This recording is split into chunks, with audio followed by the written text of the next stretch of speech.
reflecting back on the situation, I have to say part of it came from just the fact that you mentioned I came from another industry. I hadn't grown up with the assumptions of the industry, so I was able to question them. So I moved a couple of degrees in terms of my perspective. Second, there was an urgency. We had a high-cost mine. As you said, it could have been closed.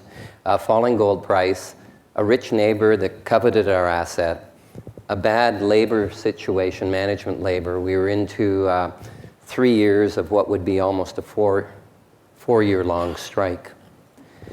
And we were looking at what physical plant did we have to build to extract this discovery we made a mile below surface. So with that in mind, going to our geologists, we had a discovery. It was growing quite quickly, and I said, well, how much bigger is it going to get? And they said, we don't know. Didn't like that answer. They said, how long will it take? Said, we don't know. And that's when I said, we have to get some other answers. We had a brainstorming session internally. I asked them to come with all the ideas that they had not shared, all the ideas that had been shot down by their boss, and we'll discuss those for 2 days. I was going to be a fly on the wall, an observer, and let management go forward. The first 3 minutes, the head of our exploration department got up and started going through a certain methodology, and I said, would you mind sitting down, please? Now, I'd like to hear from the youngest person in the room in terms of tenure. Said, I'd like you to come up and talk right now about the last idea your boss shot down. And you could hear this nervous laughter in the room and an exchange of glances between this person and his boss, and it was almost like, you say anything, you're fired. And I just sort of jumped in and said, well, the first person being fired is the person who threatens to fire. And after 2 days, the place was just energized and really focused, and they ran out the door. And I left thinking, how do we expand the audience? How do we bring in retired geologists? How do we bring in our competitors' geologists? What about? And then as that thought evolved, it was like a seed germinating.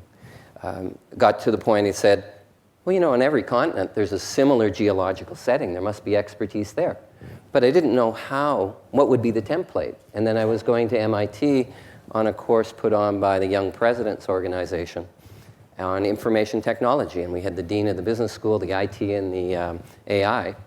And they were just downloading us with all sorts of information. There were 40 of us, and the second day after lunch, I'm sitting in the second row.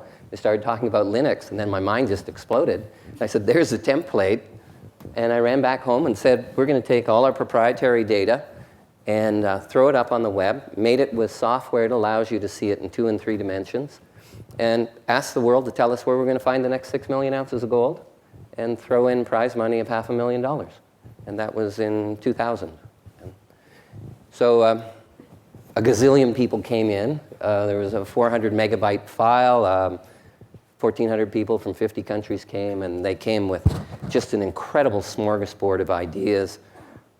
And what came of that was, you know, we invested about $1 million. It paid off. It was $3 billion plus that we found. Today it's worth more than $6 billion. It's still getting bigger. We kicked off a gold rush in the area. There were more companies exploring for gold in this part of the world than anywhere else in the world because the information we'd shared. All of our employees were energized and they became risk takers, whereas before they weren't. Our community had a benefit. Our shareholders did extremely well. Our compound annual growth rate in our share price for 13 years was in excess of 31%. So it was a really good run. And out of that, also, my wife and I, as a result of the run in Goldcorp, set up a center for regenerative medicine in the largest research hospital in Canada. And that is considered one of the leading centers in the world for regenerative medicine and stem cell research right now. So a lot of benefits all around. I'd love to come back to that regenerative medicine story, and hopefully we can as part of the discussion. Just one more quick thing. So well, first of all, the winner. I mean, were they in it for the 500,000? Was that the main benefit to them?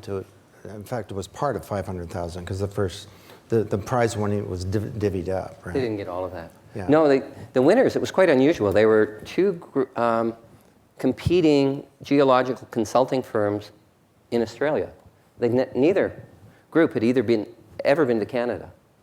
And they were sitting waiting to present to a client, and their client was backed up, so the both of them found themselves in the reception. And they were looking at each other, and someone said, "Do you hear about that contest in Canada?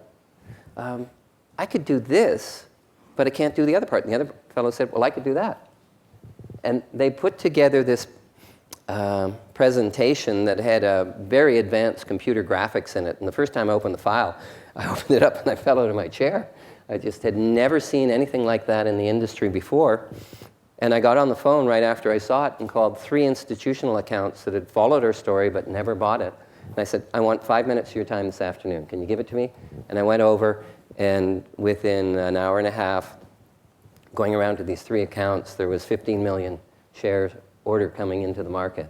And it just kept going, because suddenly that graphical depiction allowed people to see very vividly the potential of what was in our mind. And so it turns out the uniquely qualified minds weren't just experts in analyzing geological data, they were computer graphics. It was a huge smorgasbord of ideas that geology is normally thought to be an inorganic science. We had people coming in with organic solutions to where you're going to find the gold. The time frames were billions of years, but little bugs running around there munching up the gold and being swept away in a geological event.